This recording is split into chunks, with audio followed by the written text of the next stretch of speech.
Hello everyone, Praveen this side from Larapus और स्वागत है आपका हमारी सीरीज ब्लॉगिंग फॉर बिगिनर्स के एपिसोड नंबर 3 में। आज की इस वीडियो में हम बात करेंगे नीश सिलेक्शन मेथड की, जिसका यूज करके आप अपने ब्लॉग के लिए सही नीश सिलेक्ट कर सकते हैं। अगर मैं सिंपल वर्ड्स में बोलूं तो नीश बेसिकली आपके ब्लॉग का मेन टॉपिक होता है, जिसके अराउंड आप अपने ब्लॉग पर आर्टिकल्स पब्लिश करते हैं। फॉर एग्जाम्पल एंड्रॉइड अथॉरिटी, इसके नाम से ही समझ आता है कि ये ब्लॉग मेनली एंड्रॉइड के टॉपिक्स को कवर करता है। Similarly we have tag writer, जो मेनली टैग के टॉपिक्स को कवर करता है। Why niche selection is difficult? जब भी हम नीश सिलेक्शन की बात करते हैं तो हमें बहुत सारी कॉन्फ्लिक्टिंग या वैलिड ओपिनियंस देखने को मिलते हैं। सबसे पहला कॉन्फ्लिक्टिंग ओपिनियन आता है पैशन वर्सेस प्रॉफिट को लेकर। कुछ लोग बोलते हैं आपको ऐसी नीशेस पे काम करना चाहिए जहां आपका पैशन हो, क्योंकि ऐसी नीशेस में आप लॉन्ग टर्म तक काम कर पाएंगे। और वहीं कुछ लोग बोलते हैं कि आपको प्रॉफिटेबल नीशेस में काम करना चाहिए, क्योंकि पैसों से ही आपके सारे बिल्स पे होते हैं। कंपटीशन, जब हम कंपटीशन की बात करते हैं तो यहाँ भी लोगों की मिक्स्ड ओपिनियंस है। कुछ लोग कहते हैं कि आपको ऐसी नीशेस पे काम करना चाहिए जहां पर कंपटीशन कम हो, ताकि आप जल्दी रैंक कर सको। पर कुछ लोगों के हिसाब से आपको ऐसी नीशेस बहुत लिमिट कर देते हैं, क्योंकि आप ऐसे ब्लॉग्स को बहुत बड़ा नहीं कर पाएंगे एंड एज अ रिजल्ट आप ज्यादा प्रॉफिट नहीं बना पाएंगे। माइक्रो वर्सेस ब्रॉड नीश, मच लाइक कंपटीशन, इस टॉपिक को लेकर भी लोगों के डिफरेंट ओपिनियंस हैं। कुछ लोग कहते हैं आपको माइक्रो नीशेस पे काम करना चाहिए, क्योंकि ऐसे ब्लॉग्स को रैंक करना बहुत इजी होता है कंपेयर टू ब्रॉड नीश।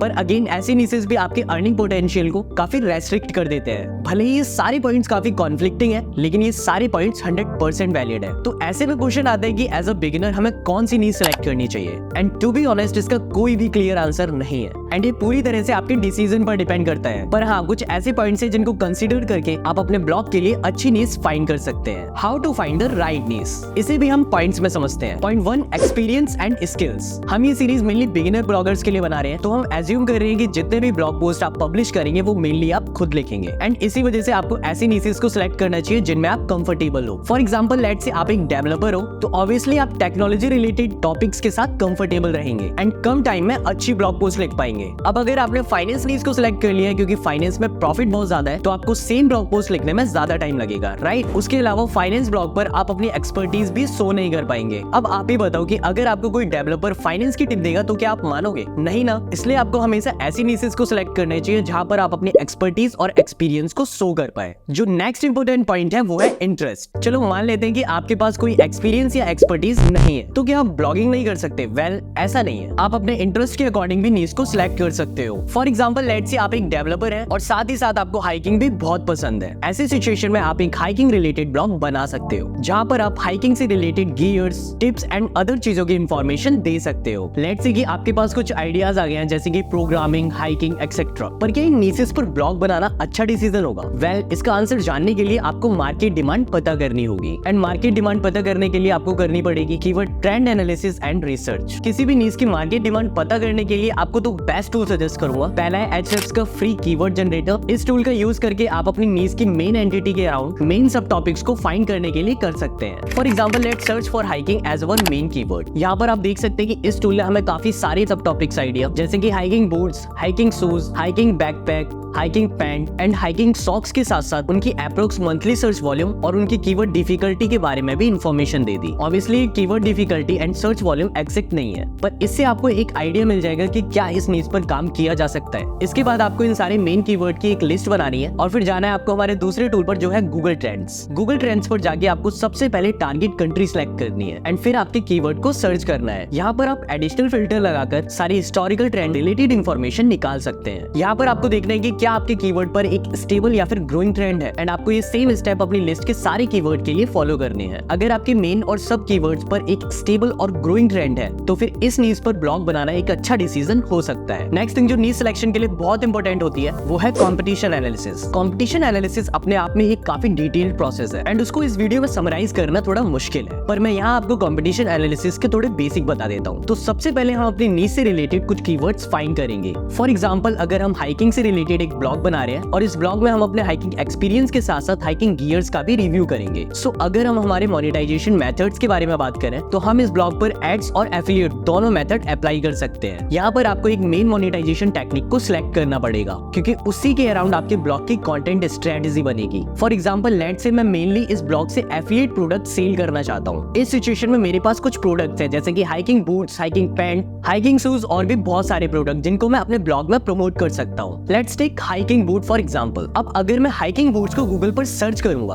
तो मेनली जो साइट्स रैंक कर रही हैं वो ब्लॉग साइट्स नहीं है, राइट? क्योंकि यूजर इंटेंट, अगर कोई यूजर डायरेक्ट प्रोडक्ट सर्च कर रहा है तो वो मेनली उस प्रोडक्ट को परचेज या फिर उस प्रोडक्ट के बारे में जानना चाहता है, ना कि रिकमेंडेशन के लिए। क्या आप इस कीवर्ड को टारगेट कर सकते हो? हाँ, पर क्या आप ऑलरेडी रैंक वेबसाइट को आउट रैंक कर सकते हो? मोस्ट लाइकली नहीं। और ऐसे इसलिए क्योंकि आप मोस्ट लाइकली यूजर के इंटेंट को पूरा नहीं कर पाएंगे। हम इस बारे में डिटेल कन्वर्सेशन इस सीरीज के नेक्स्ट मॉड्यूल में करेंगे। लेट्स से हमारा कीवर्ड है बेस्ट हाइकिंग बूट्स। अब क्योंकि हमारे पास एक कीवर्ड है, हम इस कीवर्ड को गूगल पर सर्च करेंगे। अब हम इन टॉप रैंकिंग वेबसाइट्स में से उन वेबसाइट्स की लिस्ट बना लेंगे जो कि हाइकिंग रिलेटेड कंटेंट पब्लिश कर रही है। और इसका मेन रीजन है कि हम स्पेशल हाइकिंग नीश में डोमिनेट करना चाहते हैं। आपको ये सेम स्टेप्स बाकी सारे कीवर्ड्स के लिए रिपीट करने हैं एंड इस तरह से आपके पास आपके कॉम्पिटिटर की एक लिस्ट बन जाएगी। अब आपको किसी भी कॉम्पिटिटर एनालिसिस टूल जैसे कि Ahrefs, Semrush का यूज करके अपने कॉम्पिटिटर के कुछ स्टैट्स नोट डाउन करने हैं, जिसमें आपके कॉम्पिटिटर की total number of index pages, referring domains, site age and total number of keywords होंगे। याद रहेगी आपको कुछ ऐसी वेबसाइट्स भी मिलेंगी जो हाइकिंग के अलावा अदर एक्टिविटीज रिलेटेड कंटेंट भी पब्लिश कर रही होंगी। यहाँ पर अगर पॉसिबल हो तो यहाँ पर आप सिर्फ उनके हाइकिंग रिलेटेड पब्लिश्ड पेजेस की लिस्ट बना लें। आपको ये सेम स्टेप्स बाकी कॉम्पिटिटर के लिए भी फॉलो करने हैं, इसलिए मैं रिकमेंड करूंगा कि आप एक गूगल शीट बना लें, उसमें सारी चीज नोट डाउन कर लें। जब आप सारे कॉम्पिटिटर्स की लिस्ट बना लेंगे तो आपको ये देखना है कि इनमें कितने ऐसे ब्लॉग्स हैं जो कि कम रेफरिंग डोमेन्स, इंडेक्स्ड पेजेस और साइट एज के साथ रैंक कर रहे हैं। इससे आपको ये आइडिया हो जाएगा कि आपने जो नीश सिलेक्ट की है उसमें अप्रोक्सीमेट कंपटीशन कितना है। अब क्वेश्चन ये है कि आपको कैसे पता चलेगा कि ये नीश आपके लिए सही है भी या नहीं, राइट? एंड इसका कोई सिंपल आंसर नहीं है, पर हाँ, अगर आपके नीश पर ऐसी वेबसाइट्स रैंक कर रही हैं जो या तो फेयरली न्यू है या फिर मल्टीपल ब्रॉड नीशेस पर काम कर रही है, तो फिर आप इस नीश में अपना ब्लॉग बनाकर रैंक कर सकते हो। फॉर एग्जांपल जब हमने बेस्ट हाइकिंग बूट सर्च किया तो हमें बहुत सारी ऐसी वेबसाइट्स मिली जो कि मल्टीपल टॉपिक्स को कवर कर रही हैं, जैसे कि फिशिंग, बोटिंग, क्लाइंबिंग एक्सेट्रा। हालांकि ये सारे टॉपिक्स रेलेवेंट हैं, they are targeting a broad range of audience. और अगर आप यहाँ पर एक माइक्रो नीश ब्लॉग बना देंगे जो सिर्फ और सिर्फ हाइकिंग से रिलेटेड कंटेंट पब्लिश करता है, तो आपके कंटेंट की रेलेवेंसी एंड डेप्थ की वजह से चांसेस हैं कि आप अपने कॉम्पिटिटर को आउट रैंक कर देंगे। एंड वन मोर थिंग, हमने यहाँ पर एक ऐसे कीवर्ड को लेकर कॉम्पिटिशन एनालिसिस किया है जो कि ऑलरेडी काफी कॉम्पिटिटिव है, पर नीश सिलेक्शन के बाद जब हम इस नीश के लिए कीवर्ड रिसर्च करेंगे तब हम इस कीवर्ड के कुछ लो कॉम्पिटिशन वेरिएशन और लॉन्ग टेल कीवर्ड को फाइंड करने की कोशिश करेंगे। For example best hiking boots under $100। Obviously इस कीवर्ड पर बेस्ट हाइकिंग बूट वाले कीवर्ड से कम कंपटीशन होगा। And basically this is how you can do a competition analysis for niche, micro और ब्रॉड। देखो, इस क्वेश्चन का आंसर पूरी तरह से मेनली 2 पॉइंट पर डिपेंड करता है। पहला है आपका बजट और दूसरा है कि इस ब्लॉग को रैंक करने के लिए आप कितना टाइम एक्सपेक्ट कर रहे हैं। अगर हम माइक्रो नीश की बात करें तो इस ब्लॉग पर डेली 3-4 घंटे देने के बाद भी आपको तकरीबन 6 मंथ से 1 साल लग जाएगा अच्छी तरह से रैंक और इससे प्रॉफिट बनाने में। सिमिलरली अगर हम ब्रॉड नीश पर जाए जो कि हाइकिंग की जगह ओवरऑल आउटडोर एक्टिविटी रहेगा, उस पर रैंक करने के लिए आपको किसी भी हालत में माइक्रो नीश से ज्यादा टाइम लगेगा। पर यहाँ पर जो मेन डिफरेंस आएगा वो रहेगा बजट का। ब्रॉड नीश पर आपको रेलेवेंसी मेंटेन रखने के लिए ज्यादा आर्टिकल्स पब्लिश करने पड़ेंगे, और अगर आप खुद ब्लॉग लिख रहे हैं तो आपको ज्यादा टाइम देना पड़ेगा, और अगर आप किसी और से लिखवाएंगे तो आपको ज्यादा पे करना पड़ेगा। दूसरी बात, एसईओ में एक बहुत इंपॉर्टेंट फैक्टर होता है बैकलिंक्स का। अगर आप ब्रॉड नीश पे जाएंगे तो अथॉरिटी बनाने के लिए एंड कॉम्पिटिटर को बीट करने के लिए आपको आपके कॉम्पिटिटर्स के अकॉर्डिंग बैकलिंक्स बनाने पड़ेंगे। And trust me, backlinking SEO का सबसे कॉस्टली पार्ट होता है। इसी के साथ माइक्रो नीश ब्लॉग को लेकर अथॉरिटी बनाना काफी इजी होता है। एंड दैट्स व्हाई अगर आप बिगिनर है तो मैं आपको माइक्रो नीश से स्टार्ट करने का सजेशन दूंगा। So that was it from video guys, and I hope आपके लिए ये वीडियो काफी हेल्पफुल रहा होगा। इस ब्लॉगिंग फॉर बिगिनर्स के अगले वीडियो में हम कीवर्ड रिसर्च के टॉपिक को कवर करेंगे। तो अगर आपने अभी तक लारापुस को सब्सक्राइब नहीं किया है तो जल्दी से सब्सक्राइब कर लो। I will see you in the next video.